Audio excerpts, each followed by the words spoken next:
បាទជំរាបសួរអតិថិជននេះគឺជាកញ្ចក់របស់អតិថិជនដែលគាត់បែកប្រព័ន្ធកូនដៃបាទស្នាមប្រព័ន្ធកូនដៃអញ្ចឹងគឺជាស្នាមមុននឹងអ៊ុតបាទចាំមើលតើយើងអ៊ុតហើយវានៅសល់ស្នាមប៉ុណ្ណាបាទជាដំបូងយើងមើលទៅយើងត្រូវការស្វានយកមុខវាបន្តិចដើម្បីធ្វើការបាញ់កាយបញ្ចូលបាទយើងស្មានតែបន្តិចទេហើយបន្តមកទៀតយើងធ្វើការផ្លុំបាទដីកតិចអីចេញឲ្យអស់ទៅឲ្យស្អាតហើយបន្តមកយើងប្រើប្រាស់ជាមួយនឹងម៉ាស៊ីនអ៊ុតកញ្ចក់របស់យើងដាក់ឲ្យចំទីតាំងដែលយើងស្មានមកហើយទម្លាក់កាយចូលបាទ3 4 5តំណក់ហ្នឹងទៅយក UV បាទដែលជា UV professional សម្រាប់ជាងនៅស្រុកគេដែលយើងយកមកប្រើប្រាស់បាទយកមកកម្ដៅជាមួយនឹងកាវរបស់យើងបាទគឺវាស្ងួតល្អគឺត្រូវស្តង់ដាបាទចុះយើងកម្ដៅវាឲ្យស្ងួតមកបាទ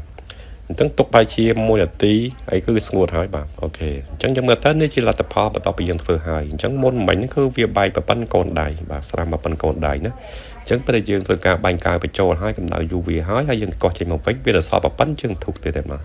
អូខេយើងមើលទៅសល់ប្រព័ន្ធជើងធុកទេអញ្ចឹងយើងអាចការពារបានដល់80ដល់ 90% ដោយសារវាបែកទូចអញ្ចឹងកម្លាំងនៃការរៀលវាសឹងតែអត់មានបាទនេះគឺជាស្នាមមុននឹងអ៊ុតហើយនេះគឺជាស្នាមដែលអ៊ុតហើយ